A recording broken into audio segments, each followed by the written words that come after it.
This is an emergency.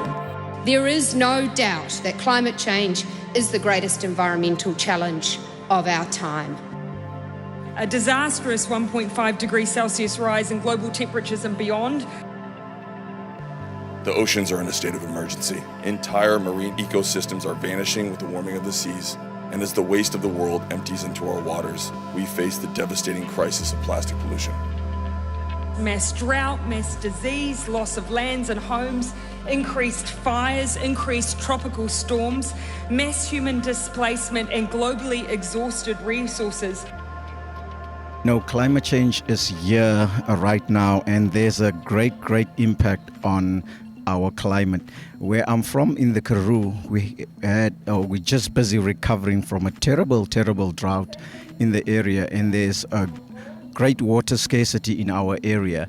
And to top that all off, we have the companies and the government that wants to do fracking in our area. The small-scale farmers, rather, is very concerned that this will destroy their livelihoods. It will destroy the precious and sensitive underground water reservoirs, and therefore the communities is rising up and bringing out their voices against the government and the system. The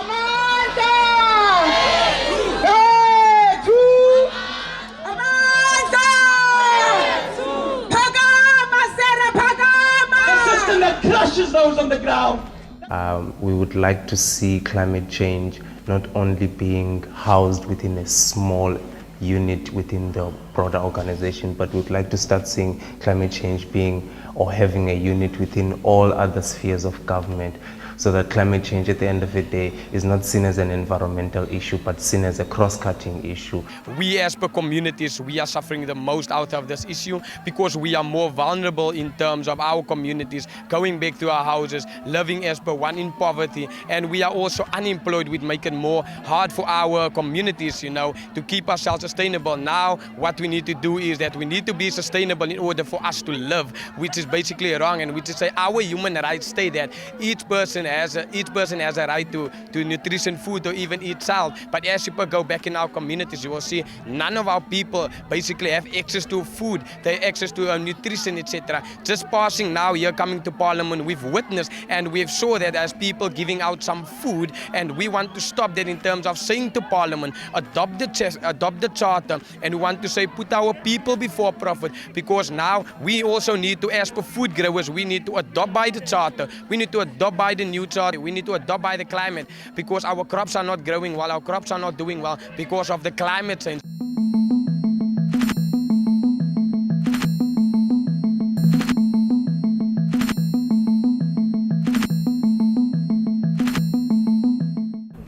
Apha singomama abayi-2 abalimayo apha, kodwa ubumdaka obuyingqongileyo igadi yam uqala phaa apho kulahlwa khona udoti ngabahlali, ivumba eliphumayo apha kwezi drains elizegadini yam, ivumba eliphuma kula wetland igaleleka ngamanzi asuka kwi-drain, iafektha kakhulu igadi yam. Indivisa kabuhlungu ke loo nto leyo, ngoba ngofundiswa kwam kwakuthiwe izithole zam kufuneka ziphefumle into efresh ize zikwazi ukuba organic.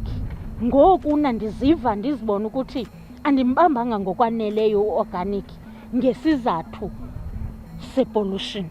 So now i-challenge esijongene nayo, asinamanzi apha, asinazitoilet.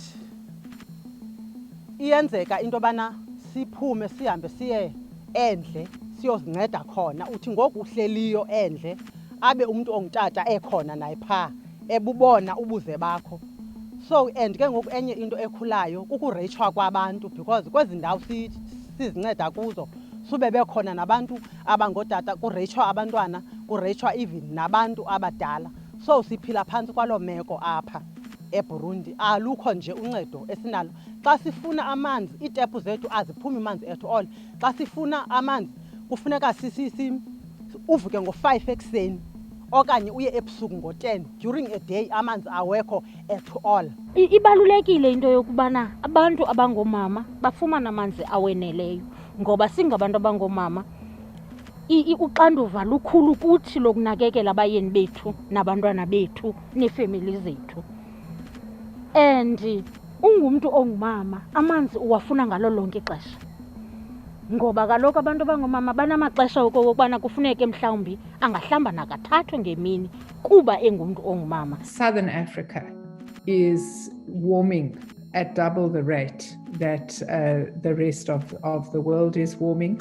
And one of the impacts of global warming on our region is increasing dryness. We have already experienced a series of devastating droughts, and the scientific indications are that these droughts will become more prolonged and more intensive.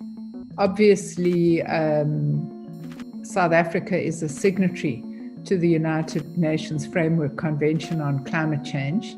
And because of that, we have commitments to reducing our greenhouse gases. We also have a significant profile to adapt to the international implications of climate change. And like all other developing countries, we're looking forward to enhanced means of implementation, including finance and technological transfer.